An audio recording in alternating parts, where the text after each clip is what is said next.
And we're live. Welcome to Livebrush. We're the brushiest brush in the world. Livebrush. Dude, that's all I had to contribute to Were you that. live Were you live for the whole 5 minute? The song? Were they live? Were we live for the Oh, whole I five might have hit minute? the Yeah. button. I might have hit the button late. I might have hit it late. Uh, But it was like, it wasn't even 5 minutes, man. I was timing it. It was like, we're talking like Don McLean, fucking, American Pie. That was like an 8.5 minute song. So it was a little long. well, It was a little well, bit long. what's the point of doing it if you don't have a guitar solo in it? Yeah, but Is what I. that's true. Which We you forget were about it. really Forget you about were good. Like you've been practicing in that guitar, man. That's it. incredible. Um, I uh, I can't believe it, to be honest. But we're going. We're going. we're getting there.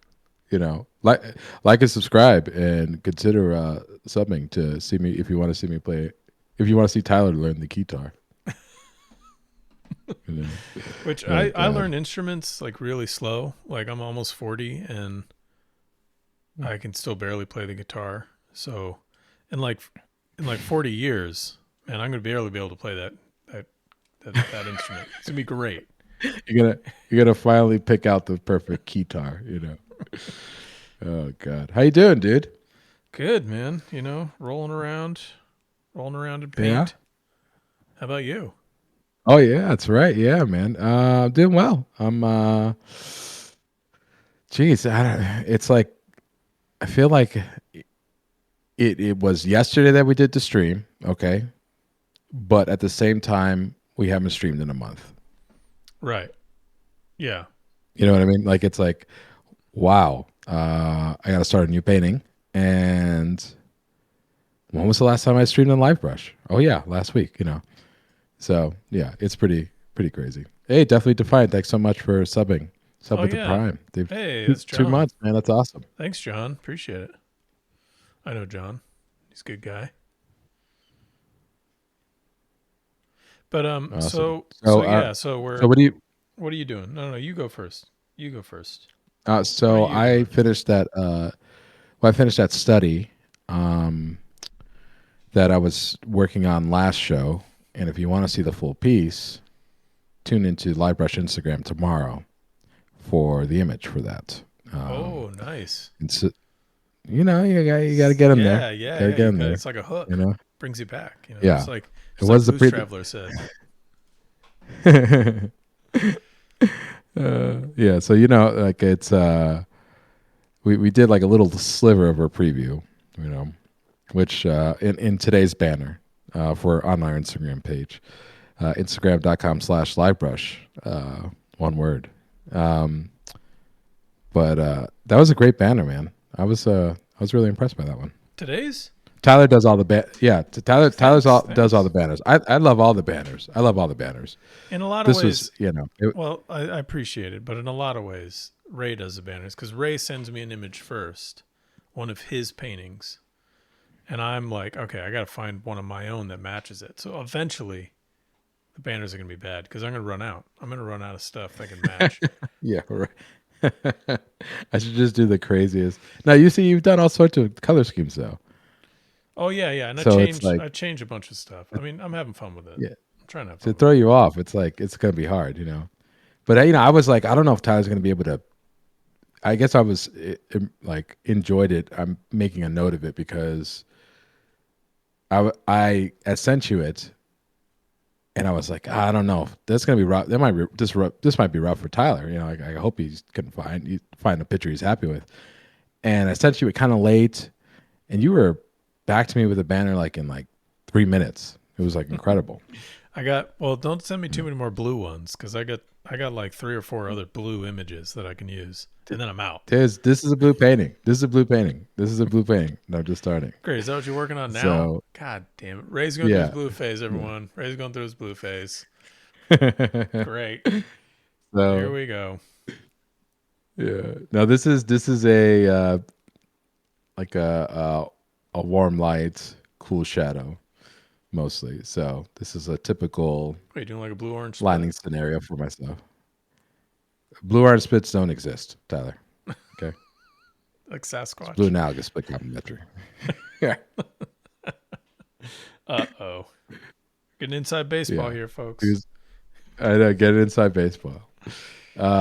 Shit. Yeah, so I'm starting a new piece. It's starting with a gouache lift out, and yeah, and then I brought some my acrylic, my roller down to see if I can just seal it really quickly if I'm finished with this early enough.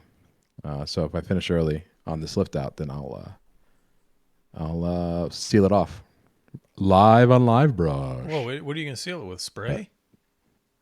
no, matte medium, Oh, yeah, that's right. With a matte little medium, the and paint applicator, the little makeup applicator thing. no, this thing. I thought Ray was in his studio just spraying crystal clear or something all over the place. Oh, nice. Okay, nice. Yeah, this thing right there. Oh, that's brilliant. Genius. No, but dude, I mean, I gotta bring it today because this is episode 10. I know. Can you believe it? We've already done 10 episodes Is this this year.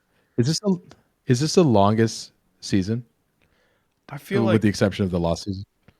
we might have made it to the longest. The people in the chat might have to check. They can check on our YouTube channel, but I think this is it. I think we're at the edge.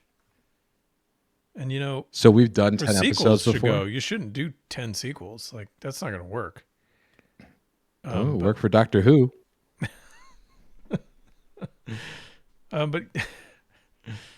but yeah, I don't know. I haven't looked at the YouTube page in a while to see if we've gotten that far. Wow, But that's kind of sometimes some incredible. shows jump the shark and some don't. And I think we're one that doesn't. So, Star Trek: The Next Generation should have gone for 10 seasons, but they didn't. They decided to stop and make a dumb movie. Oh my God. Well, we can get into Generations if you want. We should do. We should get into Generations. Should we do? One day. Well, we did Wrath of Khan on one of our paintings, featuring Nichelle Nichols. Yeah, I mean, like a Star Trek themed episode is Yeah. what you're saying. Right. So I mean, but I'm just wondering if you did want to go back, what should we do? Oh, yeah. Like, should we do? you- I mean, I'm dying to paint some dudes from the TNG crew because it's one of my favorites. I mean, but I'd happily just skip over them and go straight to Deep Space Nine and paint people from Deep Space Nine. But I mean, I wasn't gonna say anything. I'll be painting but I Avery was Brooks like, all we should day. probably- Let's show them what this spaceship can do. Ray's been doing this impression of Avery Brooks from Deep Space Nine for years, and it's perfect. No one else can do it better. And I forget. It's like somewhere near the end of this series, right? It's somewhere near like season 7 when they're like trying to fight off Cardassians or something. It's just It's when they finally fix the station. They finally fix it, and then of course they get into this epic battle. Yeah, with the Cardassians. Right as they're putting screwing in the last screw, just with the God, what do they call the screwdrivers there? Oh man. Oh wait, the self-sealing stem bolts. Stem bolts, yeah, stem bolts. Yeah. I was like, I still got Doctor Who on my brain, so I was like, no, it's not a sonic screwdriver. No. But they never the like running joke in Deep Space Nine is like Quark always has these self-sealing stem bolts, and they never say what they are in the entire show. So it's always this, like, what the hell is it? And you never get to find out. You'll never find out. Are you kidding me? So that's a thing. Yeah, it's like a running joke. Like, what is this? And he's always trying to sell them. He's always trying to, give them to somebody, and we never get to find out what they are. It's good. It's a good gag, It's a gag from the 25th century. It's good stuff.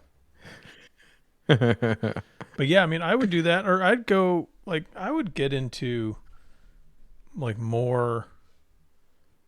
I would paint more portraits from the original crew for sure. I think that'd be fun. Um, I'm you thinking know, also like we could do. Wrath of Khan. I mean, like I mean, I think arguably the best Star Trek movie ever. Star Trek 6. Star Trek Five, the Final Frontier. No, yes, the Undiscovered Country. I mean, that It's is so good. I think that's It's so number good. one. Number one. Yeah, people out there in the chat, we talk about movies a lot, but rarely do we rant and rave about Star Trek 6, the That is greatest of true. Star Trek films. But we don't have to. We don't It have to do is, that here. We don't have to do that here. dude. But it's so good. Because you were just telling me when did you messaged me the other day, right? About like the doing a Oh yeah, but that's the motion remastering picture. or something Yeah, of the they're first one. remastering the motion picture, which Like, isn't why going to aren't make we it any mastering? better. It's not going to make it any better. Come on, dude. It was a space opera, man. It was exactly You what didn't Star you Trek didn't get it. shouldn't be. That's why I don't like the motion picture. You just don't get it. You just don't get it. Yeah, I know. They needed the money. One of No, these but it days. was beautiful though. No, it was cool, and it was just sort of like it was. I don't know. It's sort of like they wanted to make something that was kind of like 2001, but it wasn't 2001. Um, and that was like just kind of like, why are you guys doing this? You don't even know your own show. And I get they're trying to Right. like reinvent it at the time, and it hadn't even been on, like there hadn't even been a show for like 15 years at that point. So hey, oh, you found him. What's the Well, other yeah, thing you have? I know. Jars, and I got you some kosher salt. Oh I heck got yeah. more jars because I'm pretty sure I'll need them. Kate just got back from shopping, so she says hi, everyone. Oh, Not okay. to me. What about me? Did you mention me? No. She didn't mention you, Ray. She doesn't say hi at all. Okay, we got a question. We got a question from Definitely Defiant. What are our opinions of Battlestar Galactica? The original Battlestar Galactica? I can't watch 2 seconds of that show, but It's the so rebooted good. Battlestar Galactica is It's incredible. so good. Okay. I think the original series is like all you need to do is watch the first episode, and I think you're good after that. Yeah, Because yeah. there's one with like was it the Cylon, like the head of the Cylons or something like that? It's on this like they have this. It's a shot with like the evil chair. You know what I mean? Like the evil villain in the chair, and it turns around, right? Oh yeah, And like in fucking Spectre Gadget or something. Pardon my French. yeah, exactly, right. Which is probably where they got it from. Now that I'm thinking about it, but or just it's a trope. It's right. It's just Yeah, a I think well it came often from used trope. Bond. I think that's where it came from originally. Yeah, it's probably it came from Bond. Yeah, not, but they were so tight on money that they couldn't afford a rotating chair. So the guy in the Cylon suit had to shift with his knees really quickly with his feet. And if you look closer, you could see him shifting around. That's some like It's the greatest show, that's greatest some, show ever. yeah. That's some old school right there, man. Like trying Yeah, to like in TNG and the original Star Trek when they would shake the camera to make it seem like the ship was getting rattled, and then everyone in their chair, like I'll do it right now. They'd be like this, like shaking in their chairs, and so it would add to the like, oh, the ship's really shaking, or they would or if like the ship's yeah, getting thrown in one direction, you couldn't hear it because they would like ADR over everything, but someone behind the camera would be like left, and then everybody in the scene would lean left, and then they go right, and everyone in the scene would lean right, and then they would do the camera move at the same time. It was the greatest of cheap special effects. yes, and that's when it's tastefully and artfully done. This was like the thing's got to rotate. What do you do? Is like, well, do your best. We gotta, we're running out of money. We ran out of money before we we even just- started this piece of crap show. Oh God. No offense to anyone who likes the so- original Battlestar Galactica. Well, look at this. Jacob's tweet said, "I actually liked the Final Frontier. Who trapped that god there in the center of the galaxy?" Exactly. Oh my God, I Jacob, feel your pain. you betrayed me. Share it with me. I That's did like, sick, man. I like the whole idea of like Spock having a brother who's kind of like There we the go. anti-Spock. What else did you like? Um, Yeah. I really Come love, on, lean into it, dude. you know, I love like getting Uhura and sort of like, I don't know what she was in, like a feather outfit. What was that about? Was that just Shatner being a jerk? Don't worry about that. Let's move on to the things we like. Oh my God, the things we like. This is a stretch, man. Star Trek V, not much. You know, Leonard Nimoy really liked the film, so I mean, you're gonna have to disagree with him, and he directed one of your favorites. Yeah, the one boy I could John. pretty much only watch. Oh God. Come on, the time travel shit is great. Everyone loves it. Yeah, I know. Yeah. I'm joking. I'm really tired. I think by that time in the 80s, I was so tired of. I mean, I was a 4-year-old kid. I was really tired of time travel plot lines. I'm tired of time travel plot lines. Boy, this is tired.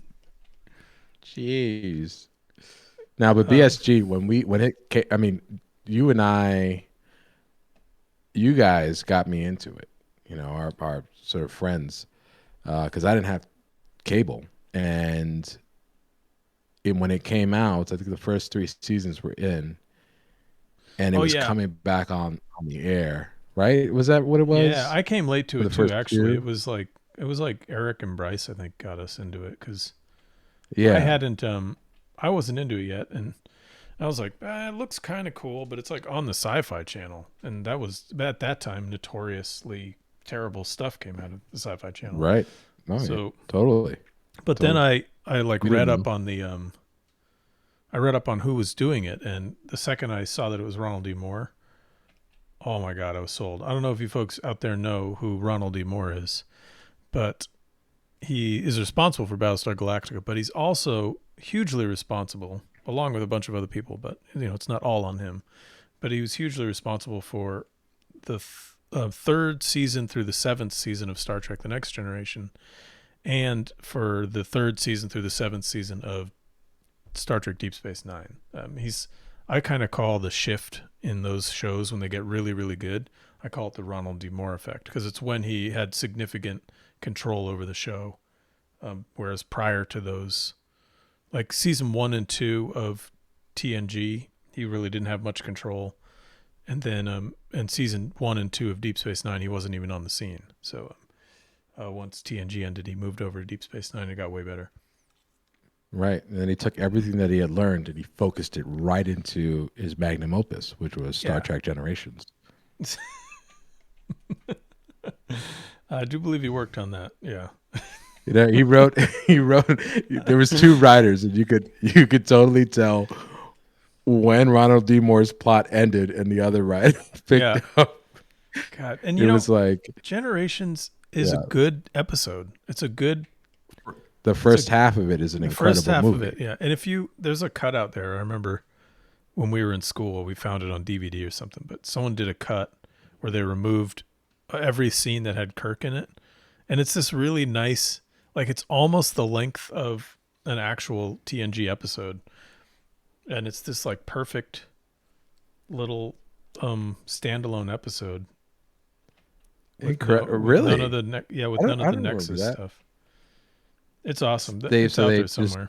Jar Jar at the Phantom edited him then basically, right? Yeah. They just took out all the Shatner scenes, and it's like Picard goes into the Nexus and finds Guinan and just basically is like, I just want to go. Like they chop it up so that he finds Guinan. He's like, hey, you're in here, and she's like, you can go anywhere in time or whatever. He's like, okay, I want to go to the exact moment, and they just skip over all the Shatner stuff, and he just goes right to when the bad guy Ian McDermott's going to send out the star killing rocket bullshit or whatever. It's awesome. That's awesome. Laura Dornable said, question, favorite Star Trek episode and why is it Spock's brain? Wow, that's a good one. Spock's. Have you seen Spock's brain? Do you know Oh the yeah, one? yeah. My favorite Star Trek episode. Are we picking? Is this I'd like? have to still. No, I don't want to hold it. Before you decide, before you say, Ray, is this Okay. favorite Star Trek episode of all of Star Trek or favorite Star Trek episode per show, per series? Well, I was going to preface my pick with that because it's like I'm such a huge fan of Deep Space Nine. You got me into Deep Space Nine, and it was Yeah. like, oh my god, this is my favorite out of the whole kit and caboodle. You know, I mean, I love all of them, but um, so there's got to be an episode from there. That being said, Okay, do both because I like what Sam White's saying here. Porque no los dos? Let's do both. right, right. Porque no los dos? Bueno, Tyler. It's easy. Okay, so with the original series, for sure, it's the Enterprise incident. Yeah, I wholeheartedly agree. Yeah, I think that's probably the best one. You know why My favorite one. Actually. You know why I like that one, and you probably have your reasons too. But why I like that one is it led to two movies that do the exact same plot. Yep. It's the Hunt for Red October thing. So I guess it led for Hunt for Red October, but it also led to Star Trek II, The Wrath of Khan does the Enterprise incident, the submarine battle, and then they do it again in Star Trek VI for the third act. They do the submarine battle. So Yep. That's it. That's exactly it. Yeah. And you don't know what, like, you get just thrown into the episode, and you don't understand why. Like, oh, it's great. If you've never, those are, I mean, should I spoil it? I mean, yeah, this shit came out in All right. 1964. I just don't want to be that I know, but there's some people, you know, they got a lot on their plate, you know?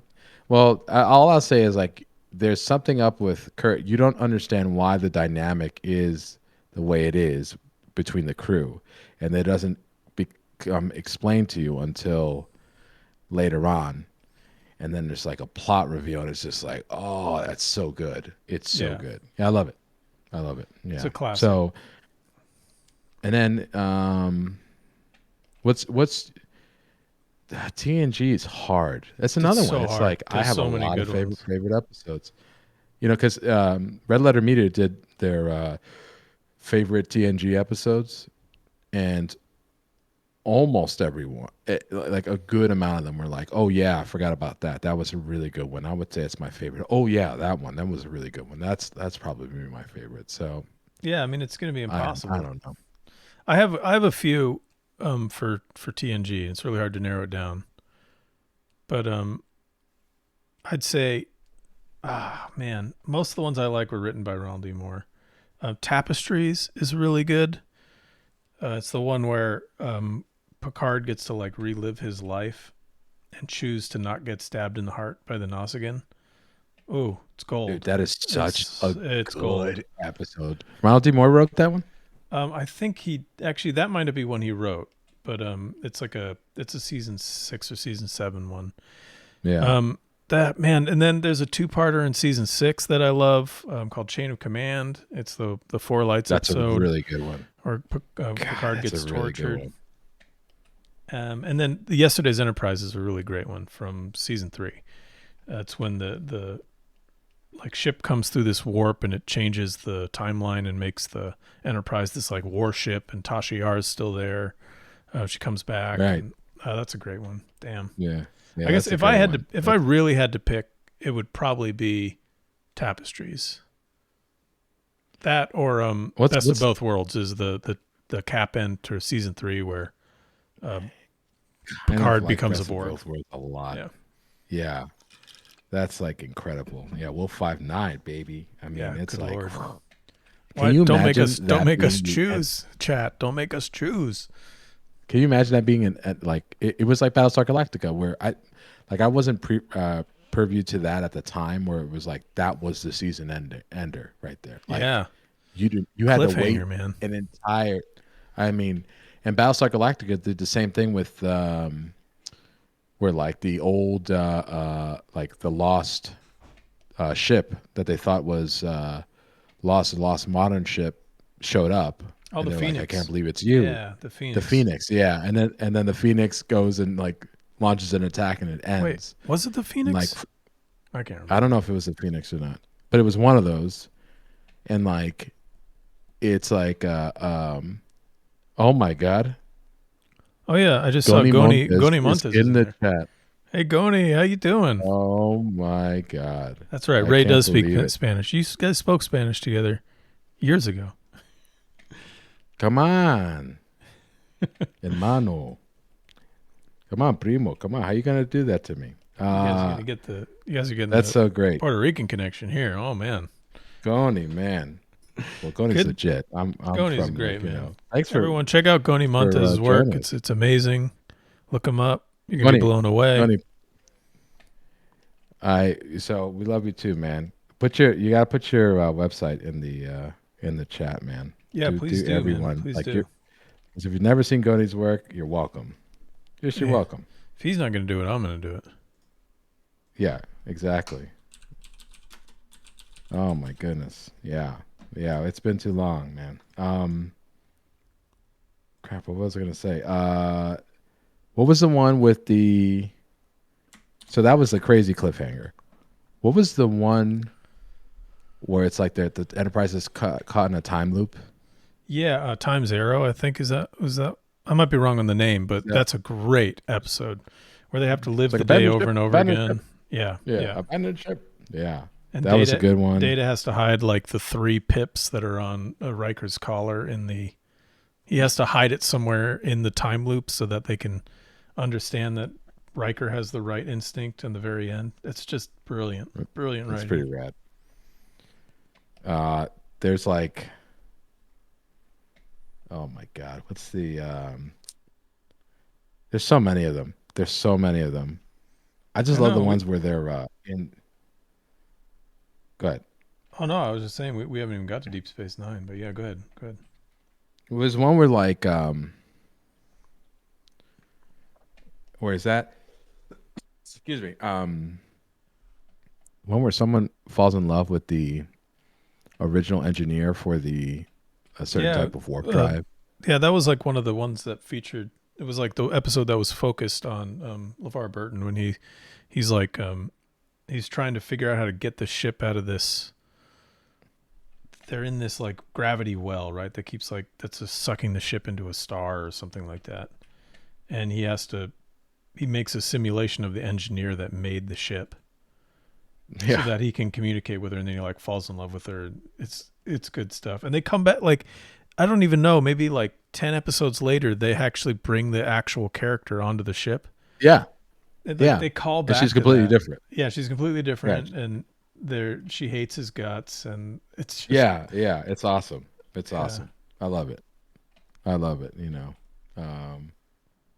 Yeah, well, I it's love like, the LeVar Burton focused episodes, man. They were great. I never really liked the Deanna Troi focused episodes, but the Worf and LeVar Burton focused ones, and the anything that focused on Data, because he was like my favorite of all of them. So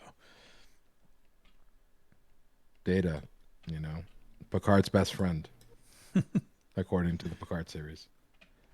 yeah, I haven't watched it yet. No spoilers. What? Honestly, this is a whole topic of conversation we could have. I started it and I bounced off it real hard. Nope. You know what? We're doing. You know what? Next painting is going to be about the Picard episodes. All right. Like, it was not, and I'll tell you why I bounced off of it. I bounced off of it for the same reason I'm not a huge fan of any of the Next Generation movies. It's because they changed the characters so significantly from the show, and mostly Picard. Like in the movies, he's like this, like especially in like First Contact, he's like this revenge-seeking maniac, which is the opposite of him in the show. Kill them all. Yeah, he's like something. It's like he would never do it in the show. The things that he was like proposing to do. which is cool. Like an Ahab type character, very cool. And they even make the reference in the show. Like, you're like just like Ahab. That's cool. It's just not. It's not Picard. And like Worf they didn't make Worf a good character in First Contact either. It's like the solution He's always losing. the solution in First Contact is for someone to go in and commit suicide and kill the Borg Queen. And at the beginning of the movie, Worf is ready to kill himself. And then it's like he's standing there on deck. It's like, just send in Worf. He was going to kill himself at the beginning of the movie he was going to do a suicide run on the ship and destroy his own ship in order to destroy the Borg cube. It's like, okay, you're at the end of the movie. Send in Worf. Tyler. I'm sorry. Tyler. I'm starting to They'd rant. rather send in Data. They'd rather send in Data. I know. Okay. Because Picard is that's his best friend. Yeah, and the movie was written by Brent Spiner's best friend. So Who's Brent Spiner's best friend?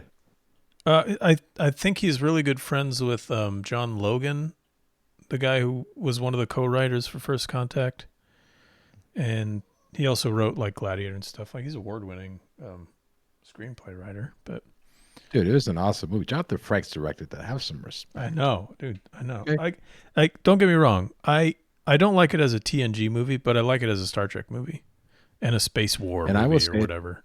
Probably only watchable. Like if you want to actually see get the full gravitas of the movie, you have to watch it with the director's commentary on. Jonathan Frakes does it, and it is quite possibly the greatest. It's like I would compare it to Lord of the Rings versus Lord of the Rings Extended Edition.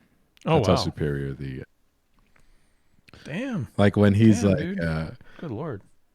Dude, when they first see Deanna Troi, he's like, Marina, Marina, Marina. It's like incredible. It's incredible. He's playing a significant role in all these reboots.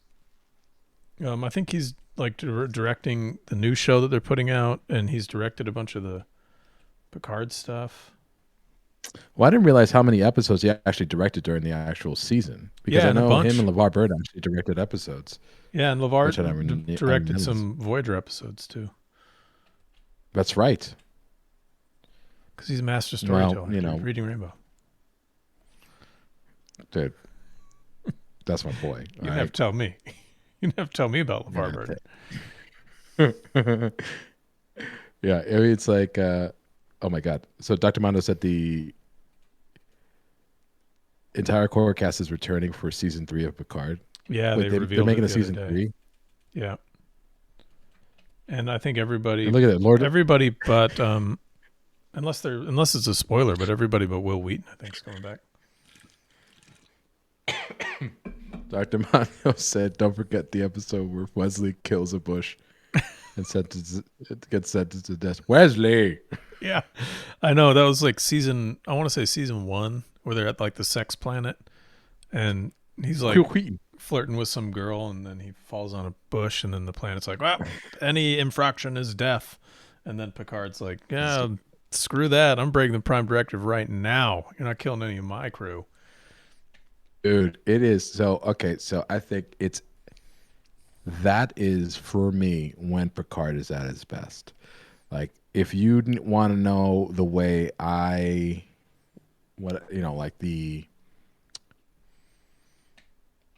think my Picard is the diplomat, like the one who, like in the beginning of season 1, was like grousing because they had to do combat training, like or military games.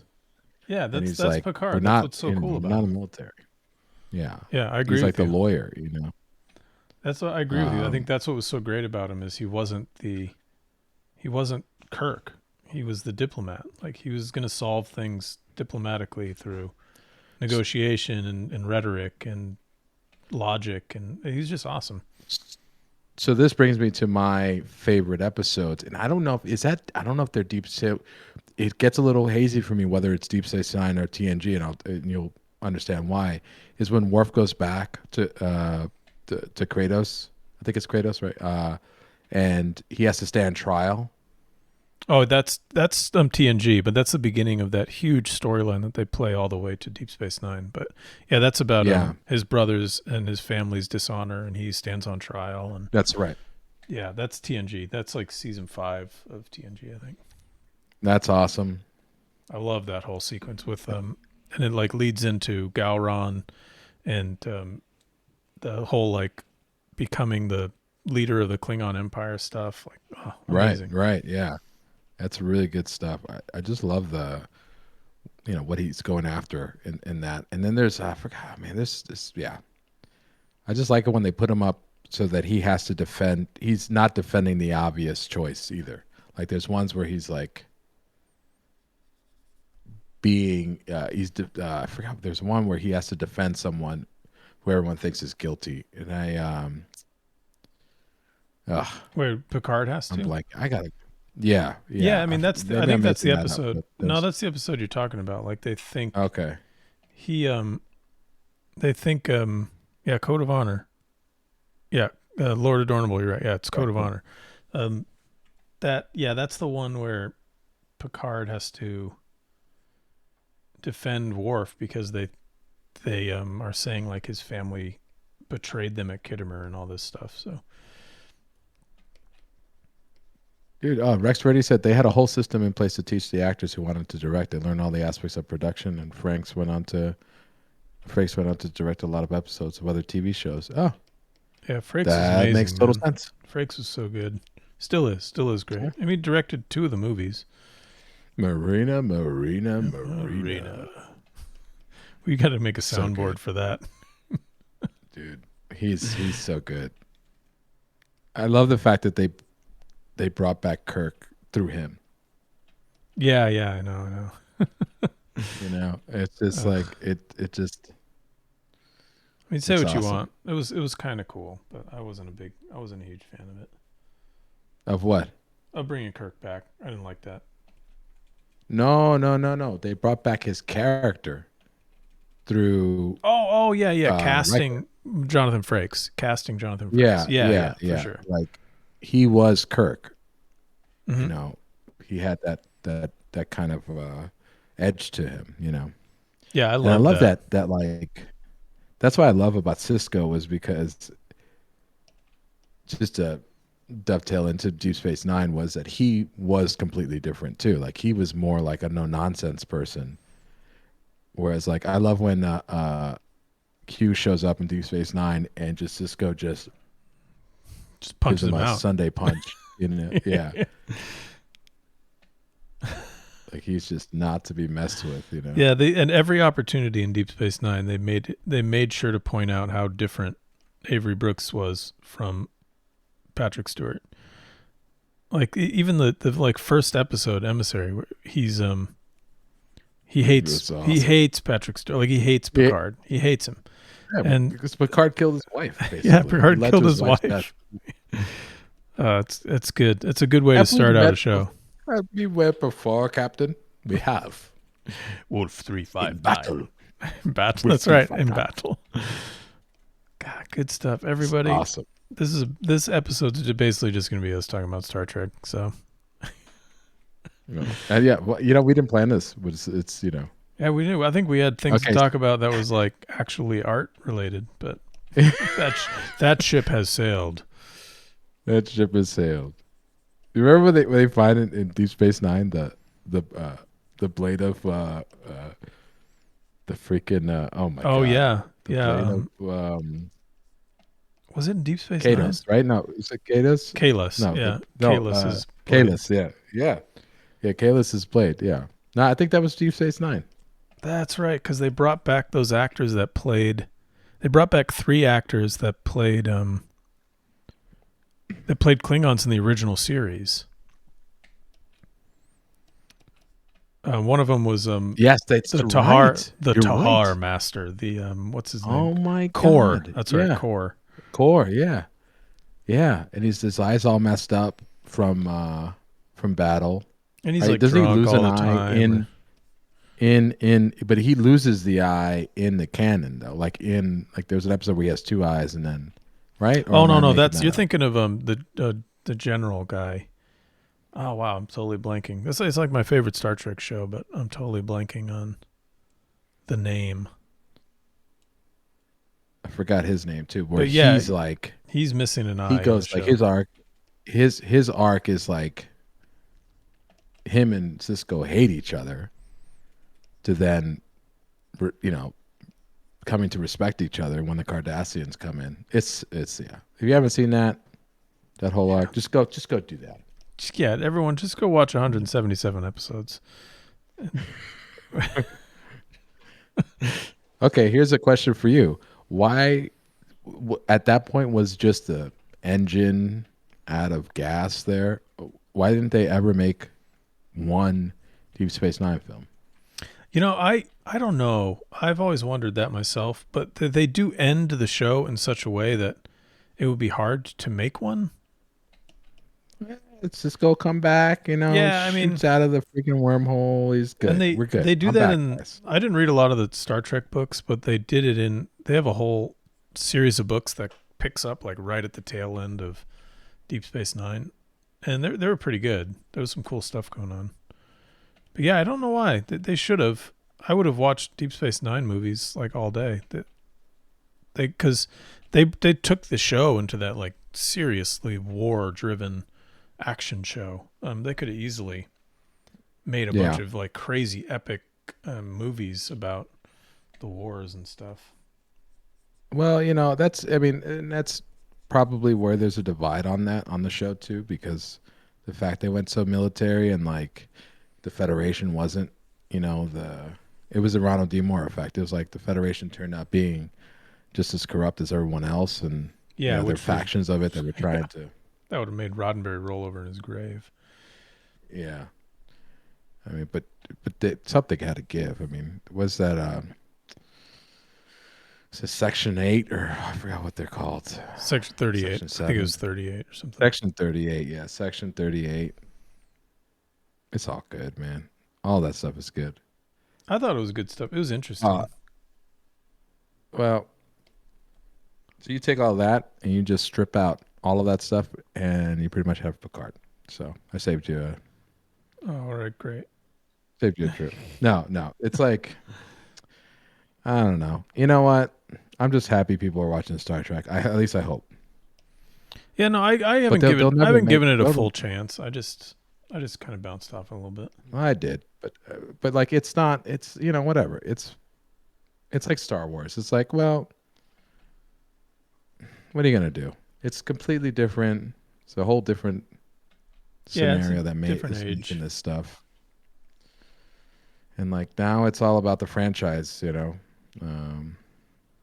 And it's also Itself. it's heavily in the J.J. Abrams Star Trek world.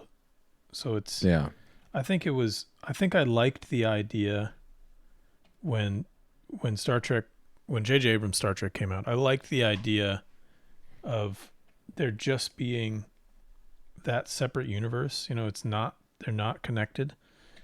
Mhm. And they're not, but they've brought that look and aesthetic they kind of brought that to Picard, and that Yes, that was another yeah. thing where I was sort of like, It's the same producer, I think.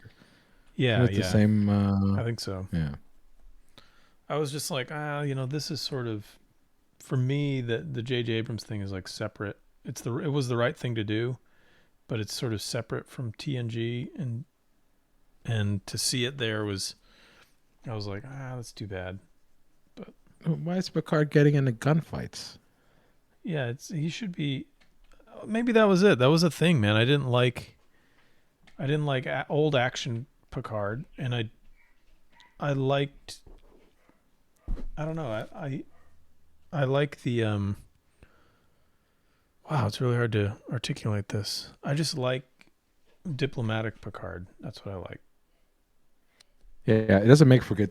I don't know if it like works with that amount of money backing it. Like, I don't know if a big studio can pull something like that off. Unless you had somebody who was at a lot of power and to stave off all the people wanting to make it as a generally appealing as possible. Yeah. Yeah. You know, that's the problem.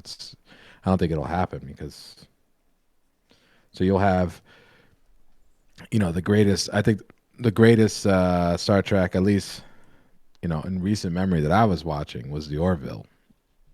Right. I started some of that. That was cool. That's got the Star Trek flavor to me. Yeah, it's super. It's Star Trek, but also Family Guy in a weird way. It's wild. Like I'm like, huh? Yeah, How'd they pull that off? it's like Star Trek that's not afraid to make fun of itself a little bit, which is one thing that Star Trek was almost too serious, right? Like even when the episode was like ridiculous, they were almost too serious. I am Karak. Or, pain. Oh jeez. Dude, the Menagerie. That's another one. Yeah. Classic. I guess we do you have like a favorite Deep Space Nine episode? So many. Well, that's what I was thinking about. Well, because I am struggling. There's a lot of I have a lot of them that I really like. I haven't watched it in such a long time. I have to rewatch this whole series. But that being said, I do remember a ton of them. And I think Deep Space Nine is like that type of. It's like TNG for me. It's like the Magnificent Ferengi is a ridiculous episode, but it is so good. Yeah, dude. Like that it's type a of little stuff. Bonkers. Yeah, but it's so like, let's not take it too seriously. There's the one where what's his face? Quark's son gets injured. Do you remember that? Yeah. I think I remember that. And then Was it he's Quark's son or recovering is it from it. Nog's? No, Nog's son. I'm sorry, Nog's son Yeah. When gets Rom injured. gets like his leg, that's like near the end, right, where he gets Yeah. his leg messed up Yeah. and he's like going through post traumatic stress and stuff. Yeah, and he's like was building a casino. Yeah, I Oh, love that God, stuff that at was the so end good. with the casino stuff. I think honestly, one of my favorite episodes for Deep Space Nine is the one. It's the one where Cisco is sort of in this dream state and he thinks he's like a writer, like a sci-fi writer at like Dude, an old New York paper. You just stole my thunder. That's where I was gonna go Yeah. into. Oh Yeah. yeah. Okay, good. We're on the same line. It's so good. It's so good. Yeah, and they're like, no, you're not gonna, because he's Cisco, but he's now been transported to this time, like ramped with racism, and he's not allowed to be a writer, and he's not allowed to write sci-fi stories, and then everyone's that like represents the characters from Deep Space Nine, they're all like, I'm gonna, like the guy who plays Quark is like, I'm gonna quit if he can't write his stories, and it's just like it's such a different dynamic to get a bunch of the characters that are on Deep Space Nine but playing completely different characters is genius. And of course, any episode with the Grand Nagus is number one to me. I think there's one of my favorites is that episode where a bunch of them are like in some Jem'Hadar prison, and Worf has to like every day he has to go like fight in one-on-one combat with some Jem'Hadar soldier. God. And he's just like endlessly murdering them. Like they can't. Just murdering every single one of them. You're right. Oh my God. Yeah. It's just like day after day after day, he's killing all these Jem'Hadar, and they're just like, we can't. He's the best. He's the greatest of the fighters. That's right. Oh man, that's a good one. And there's even one with oh my God, it's probably my favorite character, and I can't remember his name. The tailor. Oh. Yeah, Garrick. Garrick, yeah, like he's the best. I love. Yeah. The Spy Master, I just love that. What you got going on over there? All Let me take a look. Oh, that was looking good, man. Dude, I went to acrylic. I had to get it. I had You to already get did it your. in. Did I I miss your realized that roll? actually. Did I miss you rolling it No, over? I was like, I'm gonna have to take this whole thing off and then recenter it, and then by that time, it's like gonna be 9:30, and I left my matte medium upstairs, and I'm like, I'm not gonna. I'll just paint over this. I mean, I'm painting. So you don't really want to. For those out there, you don't really want to paint over. This is all gouache, and painting over acrylics is tricky. You can't. You got to be careful with it because you can actually reactivate the gouache underneath. But Why I'm is using that? Is enough it acrylic because paint that. Is it because gouache is so sensitive to water? Yeah, because it could be reactivated and it never dries fully. It doesn't seal itself when it dries. Like it doesn't. It stays the same way. Um, is a way of putting it. So like, uh, whereas like acrylic actually goes through a complete change, like a molecular change when it dries. Yeah, it becomes the It, resin that it's based in, right? right, and so gouache, gum arabic, that it's put its pigment in gum arabic and a couple of other things like an opacifier and other things, but it's not. It maintains its water solubility, Basically which is forever, cool. right? Yeah, forever. That's why you have to have it like unless you fix it or yeah, fix it somehow, seal it off. And there's ways you could do it, but um, yeah, but or you could just show it under glass. But Dude, did I ever tell you that? it's cool. That's what's cool about it. Did I ever tell you that story that I was at a magic event in Denmark and we went over to Paul Bonner. You know Paul Bonner.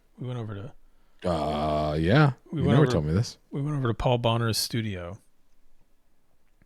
and he does a ton of work in gouache and watercolor, and most of his paintings are like a big combo of that stuff. I think he uses some acrylic too, but Wait, so he that all of it? Wait, so most of it is gouache? yeah, I think most of it's gouache and watercolor. God, But he had a wow. flood, like he paints in his basement, and he had a Oh flood, my God. and we were there like right after it, and he didn't have a good amount of his paintings. He didn't have in plastic yet, so a bunch of them had all this water damage and it's gouache. You pour water on a gouache painting, and you're washing a lot of it out. So he had a whole bunch of Oh paintings lined my up that he God. had to fix because they had all this water damage. It was tragic, Oh my God. and Oh my God. we were like, I think we were looking at a bunch of them, like trying to figure out how we could. Because mostly my friend Jesper was kind of leading this. He was trying to figure out how to get him into plastics and then get him, at least safe, and then Paul could get in there and like fix them. But yeah, what a mess. Wow. Wow. That's crazy. I mean, yeah. I mean, oh my God. And Gib Santos says, I saw him saying on video that he uses watercolor direct from the tube in white gouache, which is Oh basically the yeah, same as yeah, gouache. basically the same. Yeah, Yeah. I think he Yeah. has to Wow. use. Yeah, that's right. Because that's where Jesper does a similar thing when he goes out and like does day paintings. He just brings watercolors and one tube of white gouache, and mixes that in so that he can have some opacity. But yeah, it's that I think that's how he works entirely. Right. But it's basically just caking on watercolor pigment. Yeah, It's right. And just, whenever you want it doesn't, thick, or whenever you want opaque paint, you just load in some white. right. Right. Wow. That is, I don't think I ever heard that story. Oh That yeah, it was crazy, made man. my stomach turn. I know. Can you imagine? Whew. Yeah. I'm fine. Like I'm not too You worried guys- with oil paintings on water because oil obviously doesn't mix with water. Yeah, But you're just worried about, if you do get a flood, you're just worried about the thing that the whale painting is sitting on. yeah, if it's gonna warp or whatever, or puff out. Right, right. Which is probably a reason to paint on ACM panels, aluminum, but Yeah, it's a reason to work digitally. more reason. Well, water damage is going to kill your PC. Yeah, but if you store it on the cloud, think of that. Store it on the cloud. Stored on the cloud. I'm in a real like torn place here. I mean, I've been working a lot of traditionally, but I'm really missing digital work. So I'm like, I'm stuck, man. I'm torn. What's torn about it? What are you torn about?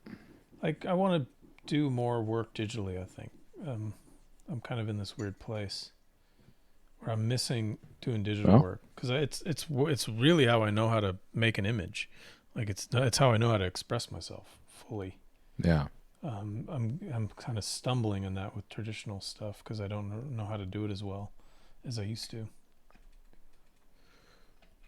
Well, also, I mean, you're trying to the stuff that you're pulling off is like really complicated. Yeah, it's a lot more like I can pull off the complicated imagery um, digitally. So I'm trying to do the same in oils lately, and it's been a struggle. But so I'm in this like, what do I do? Should I go back? Should I not? It's tough. Dude, It's you free do therapy session in the chat. no. I mean, I think you. You know, you got to keep yourself entertained, and I'm sure working a ton digitally will make you miss working traditionally, and Yeah, then you no, can just go back and forth, do whatever that's the hell true. you want. That's true. I did. That's how I got to working traditionally before. As I just was, or most recently, I was like, oh man, I miss it. Now I miss digital. So just keep going back and forth. Yeah, I mean, so I mean, I'm gonna do at some point one of these paintings is gonna be have a digital, gonna be a digital underpainting. It's gonna happen because I mean, I really like working digitally because I feel like I can push paint. You know, it's a lot easier for mixtures and things like that. And Yeah, there's a lot of um, flexibility.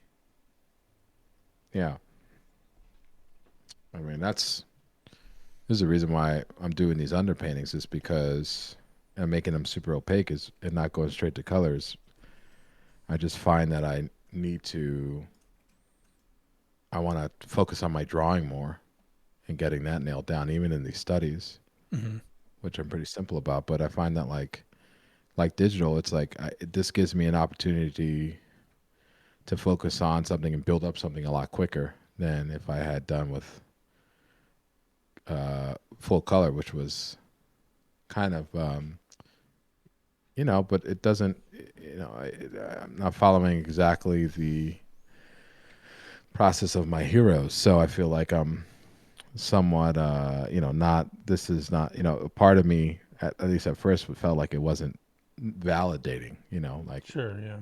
but it's all bullshit, so it doesn't to use my only French word that I know, um who Yeah. cares, So you your know, pronunciation just is make a really good good. piece. Yeah, Thank you. yeah. That's true. That's true. It's like that's kind of what happened with this one. I last week I was like, oh, I'm just gonna tighten up a few things and then just go to paint with it on the traditional board on an oil painting. I was like, nah, I really want to keep working on this. The way I usually do digitally is a lot more like seat of my pants, just kind of messing with stuff and fixing stuff up. And Ray brought up a good thing. He's like, just make a deadline, man. Just you make a deadline and then you're done with it. So yeah, I mean, I'm not gonna finish this on this piece, but on this episode, but I think my deadline would probably be to get it close to finish on the next one and then just move on to something else. Did that, but that was the hardest thing I had to kind of learn um when I was trying to develop a fine art career, because it's like, Yes, it's personal yeah, pieces there's show. especially. Yeah, it's personal pieces, and like, sure, you have shows, and they're, you know, but they're a little bit further out in terms of the deadlines, and like, you could just kind of tickle on this stuff, like, oh well, you know, it's not like illustration where it's like you only have a couple of weeks, sometimes a couple of days, Yeah, I'm so used so to that. you have to be like that, and so, yeah, and like I learned that actually from having you know my partner over here, uh, person I live Who the with, hell are you talking about? and Yeah, had basically said I was working on a solo show a couple of years ago where I promised 40 pieces, and I'd never done 40 pieces, 40 of anything in a year, and Ooh.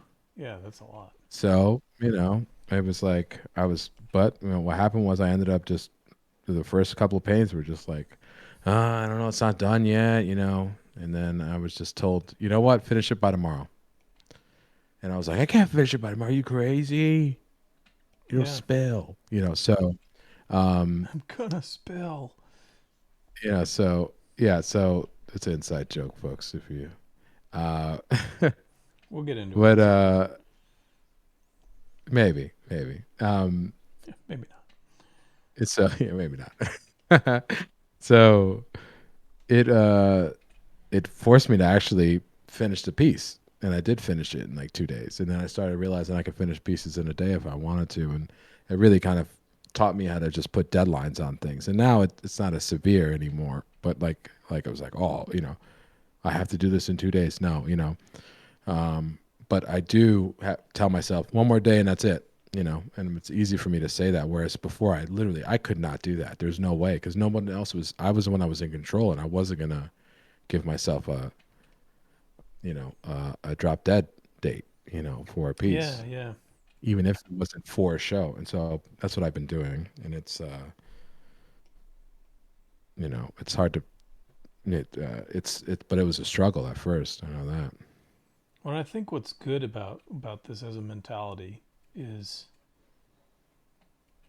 you're almost forcing yourself to make shorthands, right? Because you're like, I got to get this done in a few days, which means I got to paint it fast and efficiently, which means I got to make myself to use better shorthands on like mark making and that. I mean, that's Hmm. like, remember that you had that speed painting class Yeah, with Craig Craig, Nelson. Yeah, and it's like a yeah. We have to do 80 paintings or whatever this semester. we did Um, 140. 140. That's it. Yeah. Believe So that. you had to do a ton, That's crazy. and it just forces you to become really efficient with your mark making. Super Yeah, efficient. yeah. And I took that class when I wasn't ready for it. Truth be told, Yeah, but I but mean, when are you ready for I'm something like learning. that? You got to go through the fire, right? Yeah, you gotta go through the fire. Yeah, that was. But I don't know if I took any real oil painting class at that point. It was one of my first oil painting classes, and people had head painting before, and I was like, Oh, what? okay. Yeah, I see. I see. So it was. But yeah, yeah. Even if I was quote unquote prepared, I don't know if I would have felt prepared. But I learned a lot from that. Um, I mean, I'm still not as fast as Craig, but I feel like I've gotten a little bit more efficient, for sure. But now I have like a minimum piece quota that I have to fill. So I do 2 pieces a month minimum. Like I have to get 2 pieces a month. So I got Yeah, to yeah. figure out if I'm working on a large painting and it's starting to drag, and I need more time. I'll start a small piece, finish that off, and that'll at least be the 2 pieces a month. Yeah, that forces you Just to start into off getting with. it done. Yeah, yeah. And now that I'm like, um, so like, yeah. So once my schedule gets a little bit lighter, um, it will, I'll be upping that quota, but I have to get it. I have to get it done. Otherwise, you just never, nothing will ever get done. And I mean, And I I don't know. I don't recommend know if this. Oh, go ahead. Go ahead. no, I was gonna say like I don't know if the big thing I came away with it, and I'm just gonna preface this by saying I've been painting for a little bit. I mean, not like trillions of years, but I've been painting for you know It's almost close 15. to Yeah. what like 15 years. So and I'm now to the point where now I feel like I don't know if spending more time on a piece. I don't think spending more time on a piece will necessarily guarantee that it's a better piece. Um, and that's what I came away from setting those deadlines, um, That for makes sense. myself. That makes sense. Yeah, I mean, I would recommend this to anybody in the chat who's trying to figure out how to, make if you're making samples or whatever for jobs, is set those hard deadlines. You're gonna have the deadlines anyways, so you might as well put yourself under them. If it's like publishing work, that's usually a couple weeks. Sometimes it's 6 weeks. Yeah, just set them. Like set those deadlines for yourself. Yeah. Then you're gonna prove to yourself that you can work under that level of time, and you're also gonna make more work because you've set short deadlines. It's just good training. That's exactly what I was gonna say. I mean, I remember Donato in an interview I read. He said that like his first year, he tells students that the hardest years of their life is the first year after they graduate. Yeah. I agree with that. That's totally true. It's totally true. And he said that yeah, ditto. He said that he gave himself a deadline of a piece a week. Oh, nice. That's harsh. Which is that's a hardcore. Lot. That's yeah. Good luck doing that, everybody. That's hardcore, but it can be done. Obviously, Donato did it. Yeah. And he, Donato's probably thinking in the vein of, Norman Rockwell did a piece a week. So if you can at least get close to that. Did he do a piece a week? He said, there was some interview I read about him. He said on average he did 56 paintings a year. That's about a piece a week. You're kidding me. Yeah. That's a lot. I thought he only did a piece a month. Wow. I think because he said, I remember the context of the quote was, I typically do about 56 paintings a year, and on a good year, I do one good painting. He was talking about how critical he was of his own work. Yeah, that's Norman Rockwell for you. Yeah. So it was like, oh my God, and where you like think of, like if Rockwell did, let's say that's true, and he did one a week. You look at Gurney when he did Dinotopia, he had like 111 paintings in that, and he did them all in a year. So he's doing what, 2 a week? Wow. Is that right? That's I don't know that's not taking a day off. Well, yeah, it'd be 100. Yeah. It was about 2 a week. Yeah. I think Greg Manches did something similar for his book. I think he did about 100. He did 100 and something paintings, and he did them in like 6 months or something crazy. Yeah, like something that. crazy. So I mean, you don't have to work at that like breakneck, but it's good to see if you can, because if you're trying to be, I don't think Greg would. Well, Greg said that it took him 40 something years of painting to pull that off. Yeah, exactly. He was primed and ready for it. In his fighter pilot way of talking.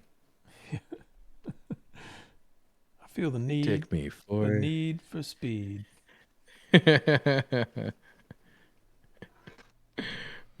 So yeah, and try that out if folks out there in the chat. I don't know if you're listening anymore because we were talking about Star Trek for so long, but if you're still there, try that out with your work.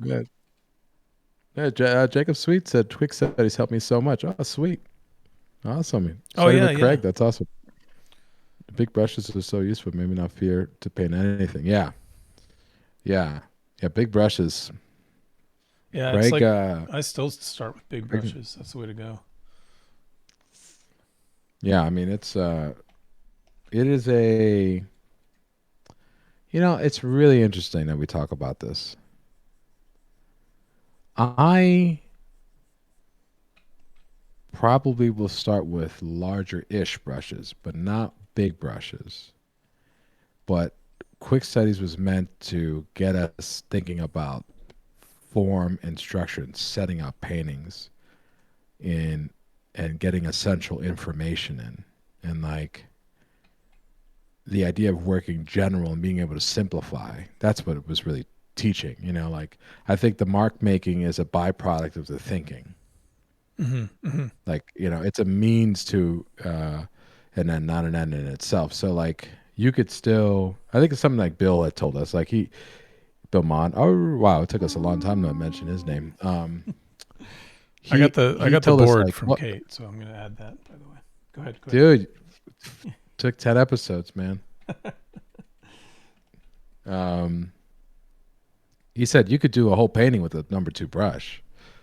And I was like, what? We're allowed to do that? But I understand what he was saying, which was, and Zhao Ming kind of said that too. Like it was like, you could do a painting in, it'd take you 1 hour or it'd take you a year to do a painting. Yeah. And I was like, now I understand. The idea is like, it's the way they were teaching painting was working general to specific. So working your general shape. So there's got to be a point at which, before you start making any crazy judgment calls on a painting, and these are best practices. This is not the only way people paint. Hell, it's not the way I paint all the time. But they talked about how like you just got to think general and just cover your canvas. So like I'm working with a number 2 brush. Could I work with a larger brush? Sure. Craig would have probably worked with, like a 20-inch, a house painter's brush at this point with this thing, right? But the whole idea is like I'm not getting caught up in little details. I'm just putting in values where I think they go, and I'm putting them in with confidence, and I'm going to cover the whole thing and then assess what I need to do. Right. So this, it's like you're just now. So I'm going in basically thinking about general, like base, laying a foundation down and then building on top of it. It's the reason why Tyler's like didn't start with the smallest folds, on his character. Right. Right. And you started with the silhouette and then you built it up and, Yeah. And I mean, if you go back through the videos, you'll see like I started with just a big shape of value, like Ray and I talked about so many times, of blocking in your values first. I started with a big shape of value, and then I started adding infidelity well after that. And I'll probably keep bouncing it around because it still doesn't feel right to me. So right. And so that's like, but if you don't have the big shape, it's, you're going to be just floundering. And I think that's something general. The idea of general to specific, or having the right read on the shape, the basic foundations that you build on top of having a strong foundation, is something that's medium agnostic. I mean, Tyler and I were talking about the just before the stream started, that I've been taking some bought a couple of Blender courses on flip normals and a course in Nomad Sculpt by Glenn Southern from Southern GFX. They're incredible. They're really good teachers, and they're industry veterans too, and so they understand process and how to work efficiently, because they've been in production pipelines, and so but the big thing they talk about is like always working, spend the majority of the time like on the massing together. Like you have to spend time blocking out your shapes. You can't just go straight into small sort of details like veins on a head. Like you have to build the head. yeah, it's super And then important put in the sculpture. information on top. Yeah. And so I think that's that type of approach in painting and drawing I'm really drawn to. It's like a very sculptural approach to that matter, so that's why there's some painters that paint with like a number 2 brush for a crazy large painting. It might take them a bit of time to do it, to cover it, just because the brush can only hold so much paint, but you could still get a beautiful sense of values because they're thinking about that. It's more the thinking than anything else. It's a conceptual thing. And so, it just made me think about that. Yeah, that's how John. That's the reason why I would understand paint, it. man. Yeah, and like he would say it with his paint, he wouldn't say it with his words necessarily. And I understand now. The more I paint, the more I understand what he was doing. Why he made certain decisions, and they were high end. Like he's operating at an extremely high level of perception, and I think that's the big thing. Is like the thing about with flip normals. I was watching a video with on YouTube. They were talking about why you need to use reference or something like that, and they were talking about how important it is to study nature and to study why things are put together. And it's just because you don't start off thinking like that. You have to literally re-engineer how you perceive the world. Mm-hmm. And it's so, and then when you go past that, to develop your eye is to basically refine your perception, Yeah, to no, I think get it. I get it. in those, That's yeah. And super it's like, useful, wow, man. yeah, what a great way of putting that, right? I never thought about that, like using the word perception like that.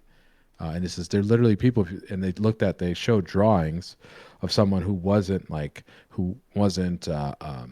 their skill level was a certain, like, it was okay, but you could tell that they hadn't been drawing for a long time, or their skill level, I should say, wasn't very high. But it was, it's just, it's like I would tell this person to work on, understanding where the masses of the head are. It was like a head drawing, and he says, but and going back and doing that. But that being said, they might not be able to see that because their perception is not at a level where they can actually see those issues in their own work. And I was like, yeah, man, that's it.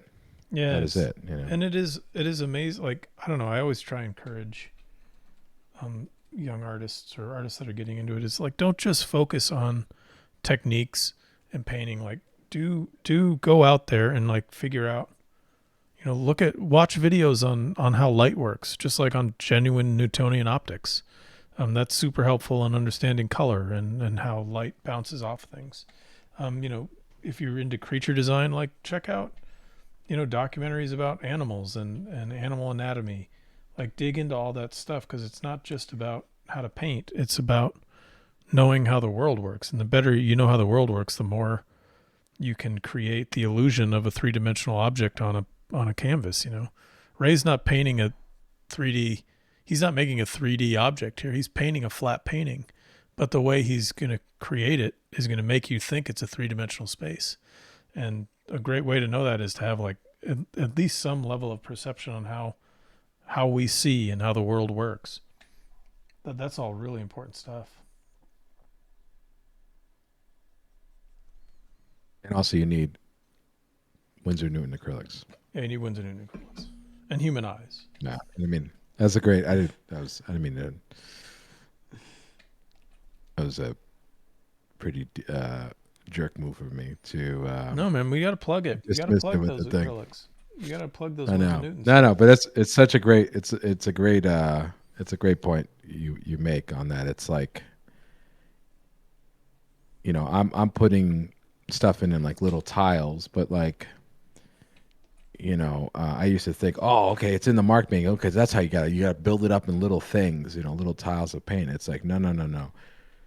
It doesn't matter how you place the paint on. It's the reason. It's more so the reason why you're putting it the way you are. What are you trying to say with your mark? Mm-hmm. What are you trying to communicate visually? And so I'm trying to communicate a shadow that has reflective light in it in the snow, but that has a building next to it, so it's darkened just a touch, and then there's going to be right up front. It's going to be a little bit lighter because the building that is next to this snow ends, so the sky is basically unobstructed. So you're getting a little bit more reflective light, a lighter value here, but it's got to be in the shadow side. And there's a lot of thinking going behind, every mark that I'm making. When Tyler's, drawing a forearm or something like that, he's thinking about, muscles like the brachioradialis or the brachialis and the, excentrocarpi ulnaris, like how or the ulna and the radius and how they interact and how much supination is happening in the arm and what does that mean for the top of the arm, because what happens at the bottom of the arm affects what happens in the top of the arm. And so you could literally trace like the ulna going from the figure's pinky all the way to the under part of the of his cape, and You could literally see that form. Well, it's not there because Tyler's making little marks or big marks or using a big brush. It's because he's thinking about that. Like he's aware of that. And he's done it so many times that it just might be, those connections in his neurons are just so refined that it doesn't take that much effort to think about it because he's just done it, So you've got to, that's where like the practice comes in and study of all these things that Tyler was talking about come in. So like at first you're literally creating new pathways for your brain to kind of perceive these things and work in a different way. So it takes a bit of time. You got to give your brain time to kind of do that. And I think the thing with art is you got to work. You have to connect the perception with also the physical. So you have to be able to explain it with your hand. And that's at least what we're doing, painting and drawing. You need that because understanding it on an intellectual level isn't enough. You have to literally be able to do it on a physical level. That's the true understanding. And that trips people up because there's not many things in the world that, understanding something means that you have to physically do it, right? I mean, Yeah. You make a good point too in that it's all about your intent, right? Like you're trying to convey like an object's behind another object and it's transitioning and it's hitting the light differently. You can see that when someone does someone copies a photograph or whatever and they don't have that understanding and they'll put the wrong values next to the wrong values, right? They'll put you may perceive an area of someone's face as really dark and they'll make it like black, but it's like, well, it's actually not black in context to what's around it. And they don't have the intent yet. They can't really see, they can't perceive those things yet. And that totally happens until you start to understand how to see. It takes a while to get that perception down. Yeah, exactly. It totally does. I mean, I teach, for those of you that don't know, I teach, I've taught sort of life drawing, drawing the figure for a while at a small state school where I live at. And I was just talking to a student about their head drawing. They came out with the head drawing. We were looking at their drawing from reference, and we talk about how to set up reference and stuff. And they had it was an underlit photo, and the light was hitting the neck, and they were rendering the neck as if it was like a vase, a vase. I call it. It's my Southern New York accent. What, you from England? But I know, right? I'm joking. Go on. But England is a great place. Okay, it is. I studied there. It is. I studied there for a semester in Manchester. Shout out to Manchester. Go Man U. Manchester. Hey, I'm a Man U fan. That's for sure. We don't have to get into that. Yeah, no. The stream will get shut down. We'll get red flagged and DDoS attacked. I shouldn't have even said I was a Man U fan. Oh boy. No. Listen. You said it. I didn't say anything. Tyler made me say it. Hey, talk about your Voss. Come on, go back to your Voss. And I said, I was talking about the sternocleidomastoid mastoid muscle. How it comes to the back of the neck, it comes over. And I was like, that's the reason why there's a piece of value right here. And then he says, you moved it, you put it right here, and I might have moved over like 1/8 of an inch. It wasn't distance wise, it wasn't that big of a distance, but what it communicated was like monumental. It's like, this is why it's like, because you moved to here, it looks like your shoulders, your neck is like 40 times as long and it doesn't connect to anything. So the bottom half of the shoulders feel like they're just flailing all over the place. And then there were little spots here and there, like little smudges of value for the clavicles. And it's like, well, if you look at the reference, the clavicle is pretty refined. It's a defined plane change. It's like that's because it's bone there. So you have to draw it as if it is a hard-edged object rolling into the shadow, coming with the light coming from underneath. And it's like you can't. because if you communicate it like a very vague thing, then you're not communicating a hard edged form, a dense form that's sitting on the surface, like a clavicle is. And so it's like that's the reason why it looks like silly putty rather than someone's shoulder. It's and just It's understanding that, like you understanding as the landscape. exactly, and the fact that like you're responsible for that as an artist. Like you can't take the back seat to it because it'll look like you took the back seat to it. You Right, just like copied especially a with photo or something. yeah, especially with anatomy, right? Because Right. we know, even if we haven't studied anatomy, we know what looks right. It's part of our you know evolution. Really, when we see a human form, we know what looks right about it and what looks off about it. And so it's really hard to cheat that stuff. That's why you got to have reference. And as an And, artist, you could tell and when someone's really. no, go ahead, man. Go ahead. What were you saying? Sorry, I stepped over you. Again. No, I was about to it. say that I was just about to say that this is coming from me where I'm not using any reference. So don't do this at home, kids. Well, no, you know what? I'm going to talk about that because I completely forgot what the point I was going to make with that. Oh, so yeah, so like if you don't know, if you're not aware of that stuff, then this is the reason. This is the difference between being like a good copier, like somebody who can copy a photograph really well. That takes actual skill to kind of match values. That's a part of the skill tree. That's important to have. These are very, very valuable skills, but you come up against a wall when you are met with the value that you don't know why it's there. You know how to copy it, but your drawings will tend to end up not looking very dimensional because it looks like you just copied values, which is what you did.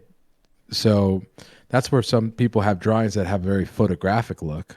It's a very flat look because of that. They're they might have a bleached out photograph where from the corner of the eye all the way to the ear is one value straight across, right. Where it's like it looks right, because it's close to it's photographic, but structurally it's flat because there's no way like the cheekbone, the zygomatic bone is going to be receiving the same amount of light as the back of the ear, as it's because they're in two completely different spots of the head. And so, in Tyler's case, Tyler is aware of all of those forms. You see, that's the thing. Like you studied anatomy, so you understand how to, you've been able to develop a shorthand to be able to convey those forms in the lighting of your choice. But you're not just willy-nilly it, Oh, for sure. Yeah, I mean, I'm doing this informed. And here's a thing that I'm glad Ray talked about this, because you can make stuff up. People can make stuff up. Go for it. Don't use reference if that's how you want to work. A reference helps inform you and lets you be more accurate. But most of the time in the type of work I'm doing, which is like, I'm trying to be fairly realistic, reference just helps you save time. It's a huge time saver. So, working straight from photographs like Drew Struzan did and does helped him save time because he had to have really super accurate depictions of human faces, of famous actors that everybody knew. So he used straight up photographs for it. And so reference is really important for him. But, if you're a stylized artist, it's not as important. So you don't have to, kill yourself trying to get it. Right. Well, it's not as important to work directly from it, but like if you're a character designer and you don't use reference, if you don't study whatever the character's time frame, like let's just say you're working on a 1920s gangster, era video game or something like Empire of Sin, like Denman was doing, right? And so like you can fake certain things, but if you don't know what the style was, you're not informing yourself with any of that stuff, then of course it's not going to look good. It's Yeah, going to look same. like you didn't had no idea what you were doing. So that's what we also mean by using reference. It's um, Yeah, and the same goes for like right, sorry. creature design. Same for creature design. You know, Exactly. if you're trying to do creatures and you haven't looked at any living organisms, it's gonna know. People are gonna know right away. Right. You have to look at creatures and how they actually work, because that's the only frame of reference that we have. I mean, if this were a period piece like that, a World War II character in a specific garb, I'm guessing you would have reference of those uniforms or something to Hundred inform percent, you. I mean, 100%. Yeah, you've painted a couple of guys in capes in your time, right? So like that's already kind of you're very familiar with like boiled leather and like or like a certain type of armor. You familiarize yourself with that stuff, so that's why you can push your images, to a certain point without reference. yeah, and I'm looking at. But it's I don't have reference in front of me, but I'm going into my wealth of my memory of like I want this guy's jacket to be kind of like really crispy and dirty and so I'm like, okay, well, if it's that crisp and dirty and nasty, it's probably got a little bit of specular to it. So I'm going to add a little bit of that. Like leather has a little bit of specular to it. So there's a lot of that going on in my head. Yeah, and it is all coming from reference that I've gathered before. So it's super important. yeah, and it's like you have a very good ability to tap into your visual memory, and people have that. Like look at Kim Jong Gi. Like everyone's like he makes things up. It's like look at his freaking sketchbooks, like Yeah, where he's drawing from life. Like he fills tons of them. Of course he's has an entire sketchbook of like motorcycles where he goes into a motorcycle shop and just draws everything. yeah, It's like, well, you're gonna learn a lot more about motorcycles after you do that than before you came in there. So of course he's gonna be able to call back. But it all depends on how you work and how actually I think it has more to do also the way you like to work too, right? It's like I really enjoy the photography process and I like finding references. This is the reason why I'm getting trying to learn sculpting because I like the idea of building stuff to inform what I want to do because I'm really particular about certain things. But that's not for everyone, like regardless of what it is, you still got to be, informed. It's I just don't. So if you can't, if if you look at your anatomy and it's not great, but you haven't really made any attempt to really study anatomy and learn volumes. I mean, you can memorize names and if it's helpful, but like understand how certain muscles sit, how the forms of the body sit in space three dimensionally, like then of course your stuff's not going to have good anatomy. yeah, It's yeah. You like got to learn that stuff for sure. it's not going to happen by osmosis. Like I wish it did. That'd be would have saved us a lot of time, man. Would have saved us a lot of time. And even if you're working stylized, you look at Disney, like the Disney animation stuff, it's super stylized, but they know their anatomy. They know their human anatomy like crazy. Hell yeah, they do. Because it's all shorthand and you can see it. And like you can see when a form turns in space in those old Disney movies or new ones that they've learned their anatomy. That's like, yeah, man, you got to. That's a must. It it's not. It's like, but and it's like that with everything too. It's like, yeah. I mean, I can't. It's hard for me to recall specifics on things, but I'm sure if I train my memory, it would be a lot better. Of course, I can like draw things from memory, but not paint them to the fidelity that you do. But I really like the photography process, and I can. But one thing I can do is recall color. So people say like, "Why do you recall color from memory?" It's like, well, because I've seen and painted things so many times, I understand I can make up lighting in a way, and make up colors that would go into it because I've studied nature on it. I mean, it wasn't like there was no system or like a formula to it. The only principles I was learned was to help me contextualize the information. That's what it helps you, what you do. And like all these systems like Andrew Loomis and all this stuff, the mannequin, Riley method, all that stuff is meant to help you digest all of that stuff because it could be really dense. Um, but you know, it just takes, you got to do like just, you got to work at it. You know, it's, and it's exciting too when you actually understand the mechanics of it because you've been practicing it, you know. So I don't want this to sound like, well, you got to do your work, man. You Get got to know good. your material. Yeah, get good. You know, like But there is a lot. I give me a mean, break. But yeah, I don't, and I would never phrase it like that, right? I'd never be like, you just gotta, you're not learning yeah, your material. You gotta learn your material. It's just, I think what we're yeah, trying to get across here is the more you do that stuff, the more you learn, the more you study it. You don't even have to sit there and memorize it, but the more you're exposed to, like how anatomy works, how light works, the more you're exposed to that stuff, and the more you do it yourself, the better you understand it, and then things really start falling into place, like right, massively.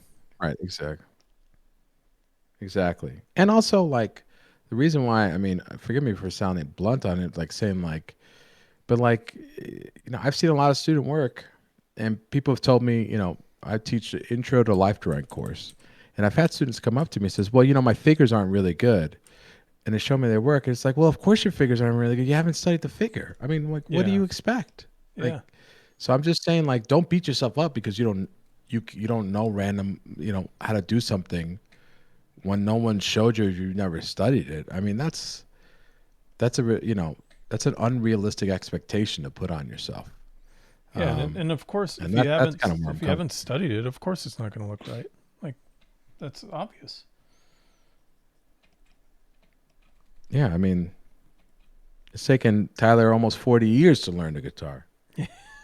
Yeah, and I still don't know it. Still don't know how to do it.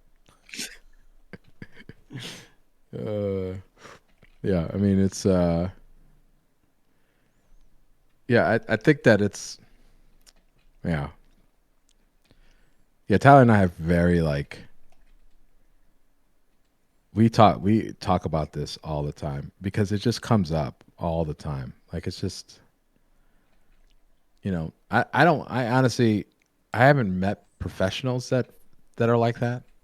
Every professional artist that I've met that's done like it's a veteran and stuff says the same stuff, has the same like, yeah, no, you know, it's one of those like, yeah, no shit, you know, like of course you want to research stuff, you know. It's like those flip Yeah. normals guys. They were like, there was like, it's like, you know, when it was like before Pixar did Finding Nemo, they went to the freaking ocean. Mm-hmm. Yeah, I because mean, you have to, because right? you need to collect information, you know, like it's not like a, it's just like where the hell else are you gonna get it to, you know? So, Yeah, you can't you know, create in a and those, vacuum. yeah. It's just not possible. Well, and then they were talking about what you were talking about, Tyler, which was like creature design because they're character artists, so they've done, you know, they worked on creatures. It's like, you know, if you're designing an orc or something like that, you got to go look at things like bats' noses and like Mm-hmm. you got to look at animals. Like where the hell, where do you think this comes from? You know, and it's not like it like oh demeaning you because you think that it just comes from someone's head. It's more so like, you know, we're all human. We're just human beings. There's nothing, you know, magical about it. You know, and I think that's the biggest thing. Where as a student, the one of the biggest hurdles was going from a consumer of art to a producer of art, to paraphrase the artist Mark Schultz.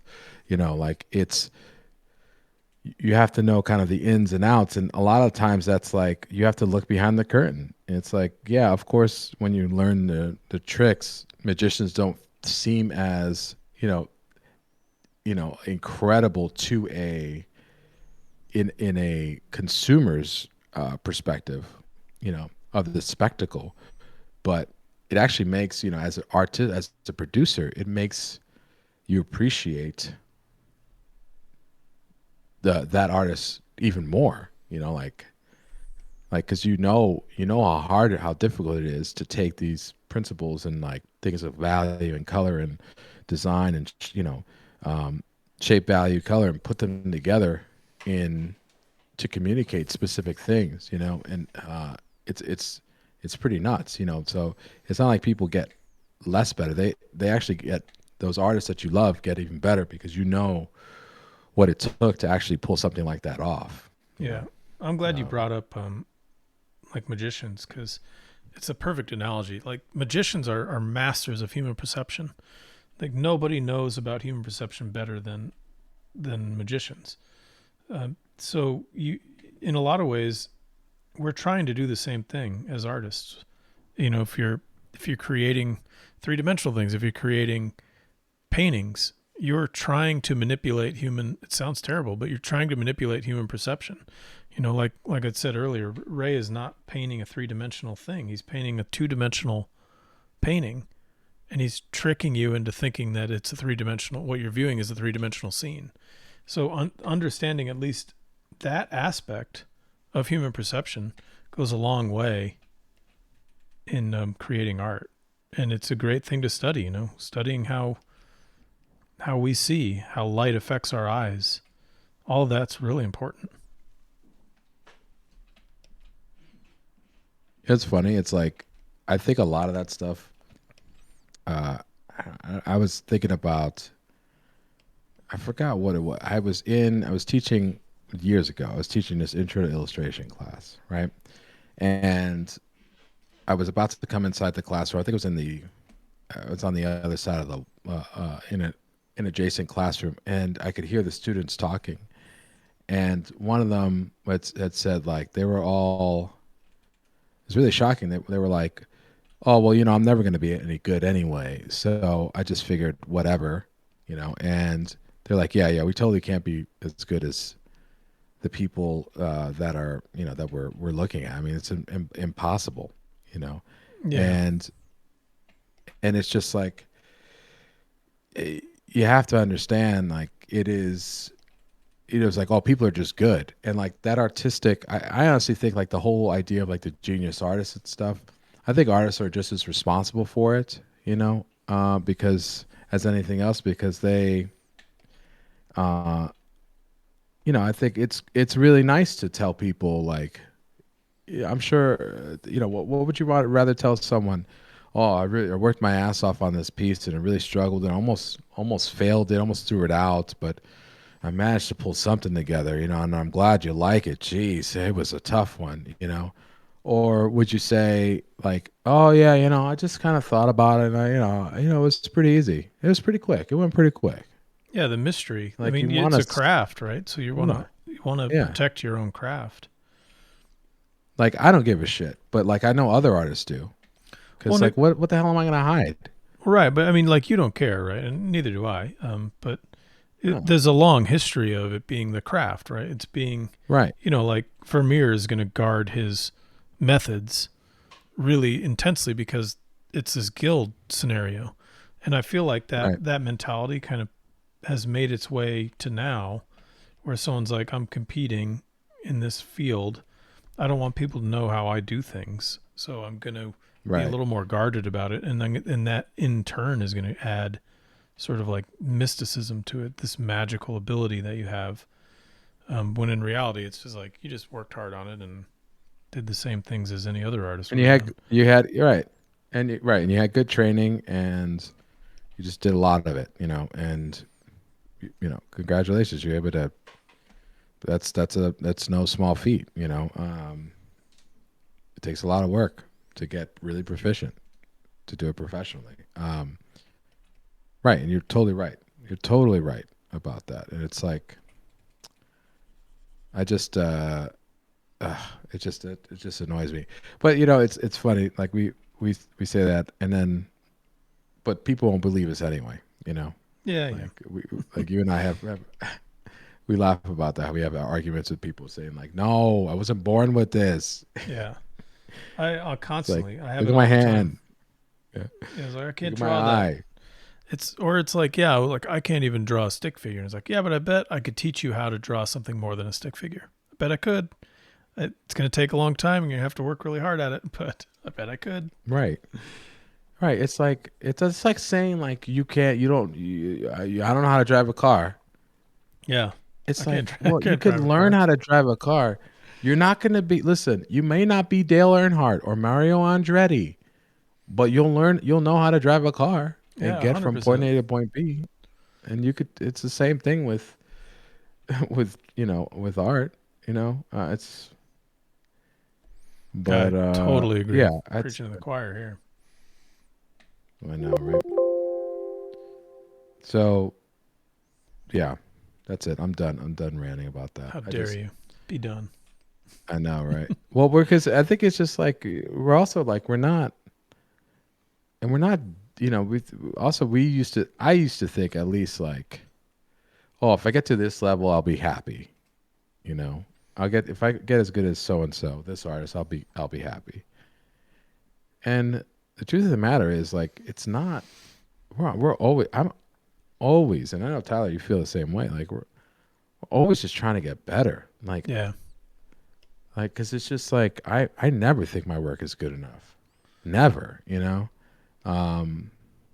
so the like same, man. we joke all the time after, right? It was like we usually hate every single piece after it's done. Like you and I both share that. Like I'm not, very rarely I'm like yeah, it's once in like a blue moon, and then usually after that. After I'm like all excited, I'm like, I'm probably not being critical enough. So something's wrong. I'm sure it sucks, Or you've Uh, gone blind to it. That's what happens to me is I go blind to the piece and then, if I'm finished with it, I send it off. And then a few weeks later, I'll look at it again and be like, oh, okay. I it kind of wasn't that I bad. like Yeah. that one. It wasn't that bad. I was just blind to it. And I was only Yeah. seeing the flaws in it. Or you're only seeing the struggle. Yeah. Yeah, I'm only seeing the struggle, or I'm only seeing the things that I'm trying. Like my brain, I'm in that mindset while working on it of like fixing stuff, and so I'm only seeing, even when I have to call it and go pencils down, I'm only seeing the problems at that point. Right. And Yep. then once I let it sit for a That's few me. weeks, I don't see the problems anymore. It's gone. I have that reaction when I see a painting that I haven't seen in a while at a gallery that that I'm in, and I'm like, oh, hey, it wasn't too bad. Yeah, yeah. It's a good feeling Yeah. though. Yeah, it is. Also, there's also a horrified feeling where I've had it happen where I'm like, geez, that was not a good painting. I thought that was actually pretty good, and it sucked. Yeah, I have it. I have it the reverse way a lot as well. Where I'm like, oh boy, I thought that was good. Oh boy. That's too funny. I'm sure you had to go through that a lot. You had going through your book, Yeah, which I thought was totally. awesome. It's still available. Still available, Oh yeah, folks. everyone. Yeah, it's now officially for sale at Flesk Publications. Dude, we gotta put that on the Moobot or whatever. Oh Yeah, the yeah, Moobot. yeah. I guess I can. I have the ability to kind of jump over here really quick and drop in links. But if you And then guys are just interested in just a have, volume, I don't want to. I'm always feel weird plugging my own stuff, but I might as well. If you're interested in a tome of my work yeah, over the past let me many do this years, because like you're so self-effacient. Like, listen, Tyler came out with this book. Flesh Publications came out with the book.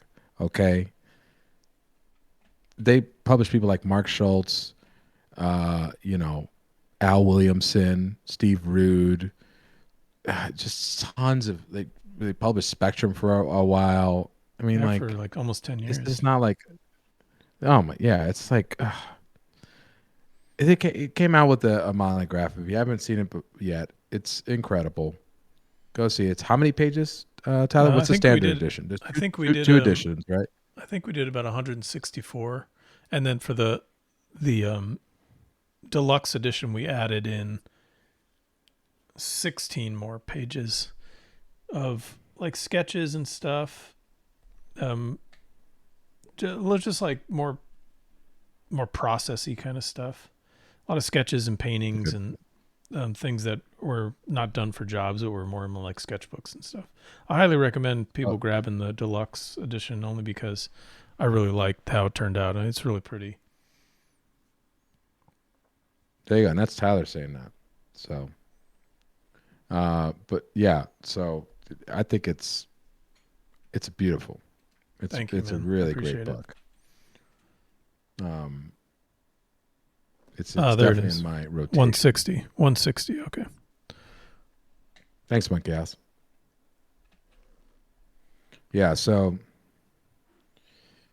it's good stuff. So yeah, I mean, it's I'm sure that's hard to see your work like that collected. Yeah, it was a little crazy, and there was like going through all the pieces and getting them together. There was a bunch of them where I was like, oh my God, this can't go in the book. Never go in the book. So yeah, we threw some stuff out.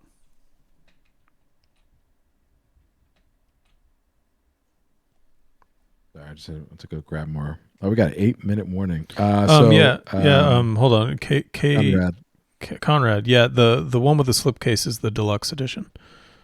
It's got we did like a gold embossed title on it, and then it has a red cloth binding, which comes in like 1.5 inches. It's just a really cool way to do a deluxe. And obviously, you got to make the deluxe really nice compared to the regular one, but they're both great additions. Dude, look at you with the cloth binding, huh? Oh man, I love it. Come on, man. They did. Right? John did it with one of Mark Schultz's books, and I was like, we got to do that, man. He was having me look at a bunch of their books that he had published, and I was like, we got to use this. This is way cool. It's pretty awesome, man. Thanks, Brent. I'm stoked. Thanks, Brent Hollowell. So Appreciate it, man.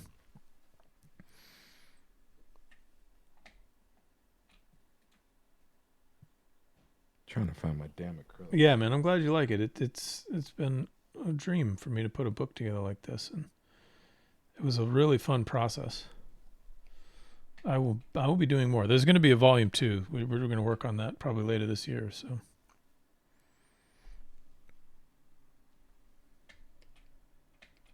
You should, So wait, volume 2 is when is it coming out? We're probably going to begin early work on it later this year, but obviously John's got a lot of books he's publishing, and he wants to give book 1 a lot of space. We want people to get excited about it and actually get it. So we'll probably work on that later, but we want people to enjoy the first book for a while. No, book 1's old news. Let's go to book 2. Where's book 2? That's the real. Where's book 2? Where is it? Where's the sequel? We like the one. We want our sequel. You do like what Prince was doing, right? He was like, record the next album, before the first album, the previous album even came out. I appreciate you comparing me to Prince. Thank you. You guys have similar hair from time to time. Yeah, right now. Jeez. I got a whole deal going on. You're both from Minnesota, right? Oh no. Isn't your family from my dad's side of the family's from North Dakota, so North Dakota. Dang, North I was Dakota. Close. Would have been killer. You betcha. I would have been killer. Been killer if you were from Minneapolis. Minneapolis. Oh, yeah. Minneapolis. I like that more. Yeah, I know. Vaz, Minneapolis. It's like my New Yorker, like English, which is like, what? This is how I say it. Deal with it. That sort of thing. My grandma was like that. She was from like really southern Texas, Brownsville. And she just said stuff however she wanted. She didn't care. The one that stood out that came up the other day was she would say, like, I would go to Chipotle or something, and she'd be like, I like that Chipotle. That's good. I'm not going to correct her. Love that. Although I must say she grew up in Brownsville, which is, like, I don't know if you guys know where Brownsville, Texas is on the map, but it's as far south as you can get in the continental United States. And it shares a direct border with Mexico. And she grew up like riding horses across the border all the time. Didn't speak a lick of Spanish. Not a lick. So you basically your grandmother was a frontiersman. She never knew how to drive a car. She knew how to ride horses. She rode a horse, man. Damn.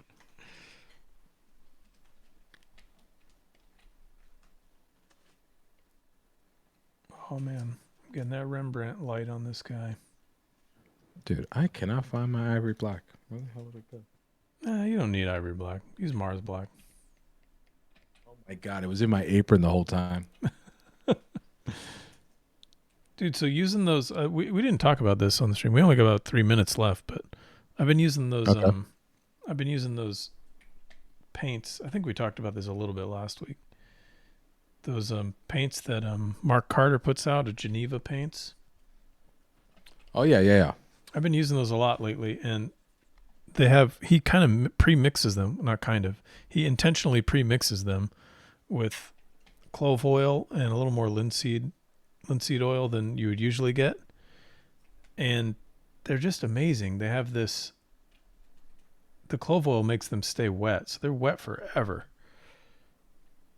And the way he mixes it up, they have this really wonderful consistency. I think I'm gonna make that like the way I try to mix my regular oil paints to that consistency if I'm gonna use dryers.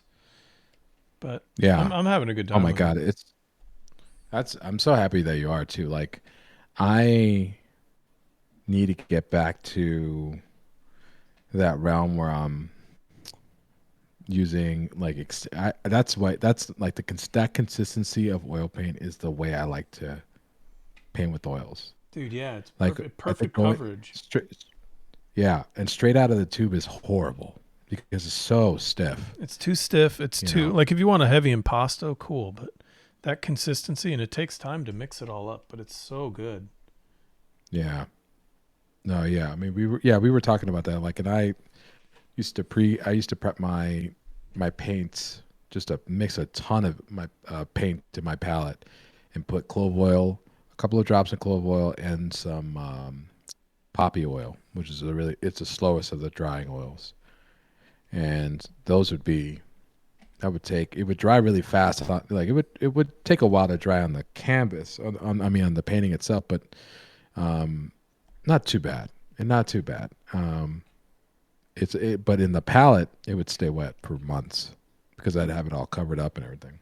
Yeah, and it's if you want that like those buttery smooth transitions, man, mixing up your paint that way is really nice. Yeah, isn't it interesting how it's like how easy it is to get that butteriness at it? You know, when you have the paint at that consistency. Yeah, and it's super easy. And like one of my biggest issues is, it's that thickness. So if I have too much paint down and it's super thick, like right out of the tube, it's hard to rework that area until it's dry. But this, like the way the Geneva paints are mixed up. Like I can work a whole bunch of different areas, or I can work over one area a lot, but the paint's at the perfect consistency that I can like build it up on the spot there, alla prima, as opposed to waiting for it to dry and needing to layer later. Right. Yeah, that's awesome. Yeah, no, I'm glad you're digging that, man. I thought that I kind of had a feeling that you would, just because it's very like digitally too, like you could push things around. Yeah.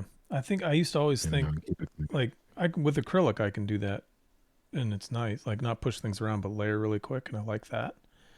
But I like painting really alla prima. So with these paints, I can do that easily, and I don't have to worry about it. I can actually step away from the painting and let it sit there, and it's not going to dry on me. It'll still be wet for most of the week. Right.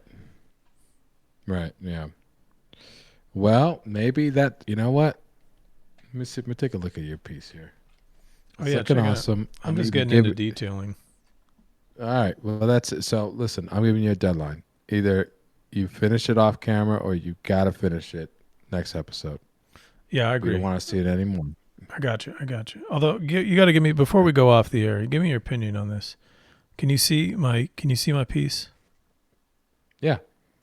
Do you like it like this with a black sword? Or like this with a Let me white see. sword? Black sword, white sword. I honestly think the white is a little distracting, but Yeah. I think the white sword, I love the way it goes into the fog. However, I think the black sword lessens the contrast with that and the black uh, uh, like fabric and pulls the eye towards the arms and the action where he's bleeding. And I think that's tells more of that story. So it really directs the eye over. And that glint of light that you have in the black sword right there, it's a perfect shape that leads the eye directly yeah. over to it. Okay, I think you're right. Yeah, I think I'll need to. I think I'll make it a black sword. I liked the graphicness of the white, but it's a really distracting shape now. Like leads you down to the bottom. Yeah.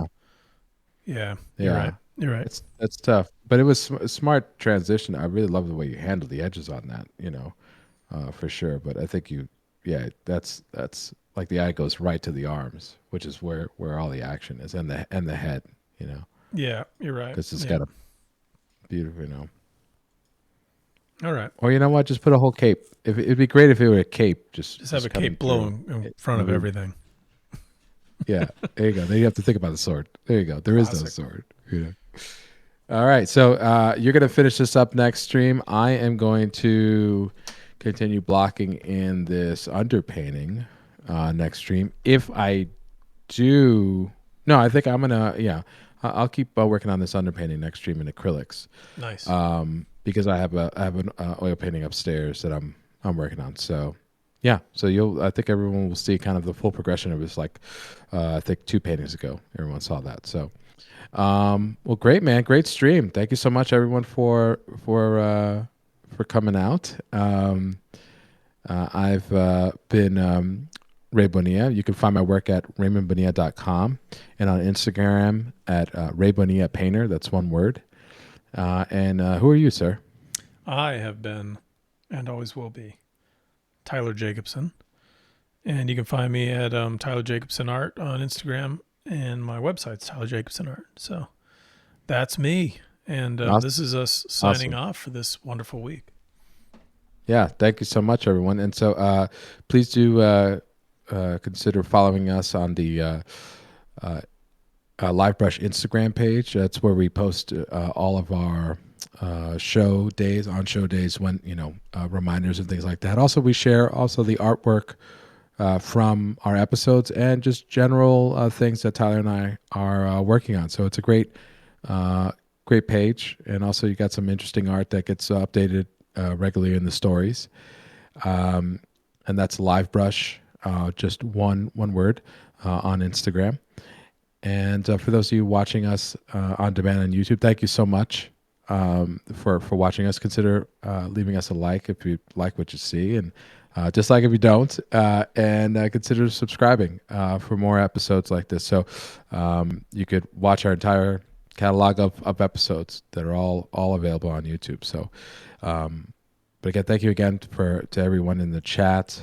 Great questions. Always Tyler and I just love and appreciate the energy and the community that's been built around this. So thank you. Absolutely. Thank you for joining us every Wednesday. And we look forward to continuing this next Wednesday. Thanks, Tyler. Thanks, Ray. And happy 10 episodes. See you, everybody. Happy 10 episodes, man. We did it. Take care. Signing off.